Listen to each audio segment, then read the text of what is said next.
Sylvie Vartan, née le 15 août 1944 à Iskretz en Bulgarie, est l'une des étoiles les plus brillantes de la musique yéyé et de la chanson française, avec une carrière s'étalant sur plus de 6 décennies.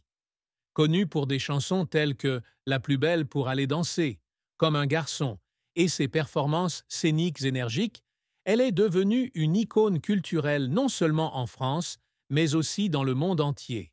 Cependant, derrière le glamour de la célébrité et des concerts à guichets fermés, la vie personnelle de Sylvie Vartan était enveloppée d'une profonde tristesse, notamment en relation avec ses 2 mariages majeurs, avec Johnny Hallyday, 1965-1980, et Tony Scotti, 1984, présent.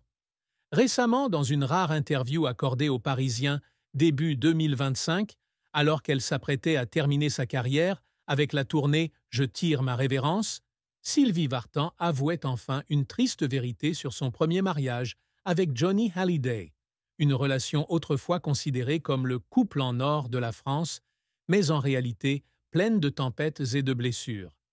Sylvie rencontre Johnny Hallyday en 1962, alors qu'elle est en pleine période du mouvement yéyé et que Johnny est le héros du rock'n'roll français.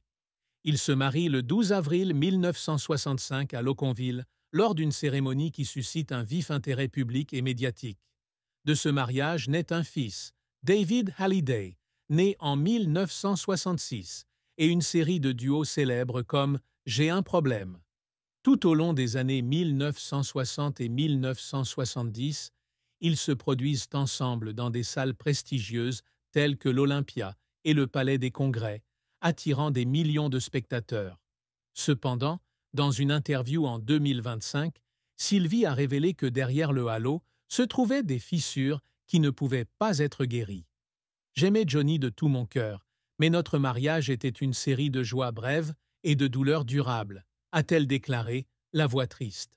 Elle a admis que l'immense renommée de Johnny, associée à sa personnalité sauvage et à ses relations extra-conjugales, la laissait avec un sentiment de trahison et de solitude, même lorsqu'ils étaient encore ensemble. Le mariage s'est rompu en 1980, après 15 années tumultueuses, dont un grave accident de voiture en 1970 qui a laissé Sylvie avec de graves blessures au visage et Johnny avec un nez cassé.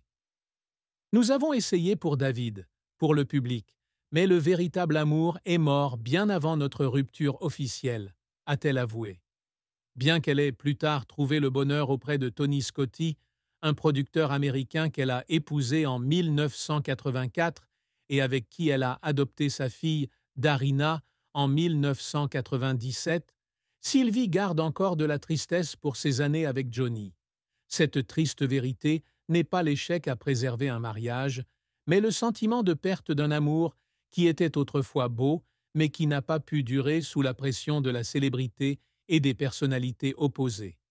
La plus grande tristesse dans la vie de Sylvie Vartan n'a pas seulement été son premier mariage tumultueux, mais aussi la perte d'être chère et les défis personnels qui l'ont façonnée. L'une des douleurs les plus profondes fut la mort de son père, Georges Vartan, en 1970. Georges, un Arménien qui travaillait à l'ambassade de France en Bulgarie, fut la personne qui inspira Sylvie à se consacrer à l'art dès son plus jeune âge. « Quand mon père est mort, j'ai eu l'impression de perdre une partie de mes racines », confie-t-elle dans son autobiographie « Entre l'ombre et la lumière », 2004. Son décès est survenu peu de temps après un grave accident de voiture en 1970, ajoutant au chagrin de Sylvie. La carrière de Sylvie Vartan est un long parcours rempli de succès et d'épreuves, reflétant à la fois ses joies et ses peines. Elle devient célèbre en 1961 avec la chanson « Panne d'essence », un duo avec Frankie Jordan, arrangé par son frère, Eddie Vartan.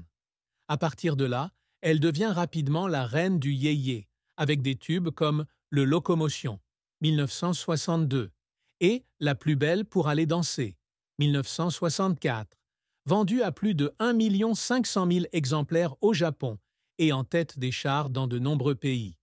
Elle se produit pour la première fois à l'Olympia en 1961, ouvre pour les Beatles en 1964, puis enchaîne les grands spectacles avec Johnny Hallyday. Sa carrière internationale s'est élargie avec des albums en anglais, tels que I Don't Want the Night to End, 17-9, et Made in USA, 12-8-5, enregistrés respectivement à Nashville et à New York, confirmant son talent transfrontalier. Cependant, la carrière de Sylvie n'a pas été exempte de périodes difficiles. Après s'être séparée de Johnny en 1980, elle a dû faire face à la pression de se réinventer en tant qu'artiste indépendante. L'album Fantasy, 1983, n'a pas rencontré le succès escompté, la faisant se sentir rebutée par le public. Il y a eu des moments où je pensais que j'en avais fini, que je n'avais plus ma place dans l'industrie musicale, confiait-elle à Télérama en 2018. De plus, l'Acide,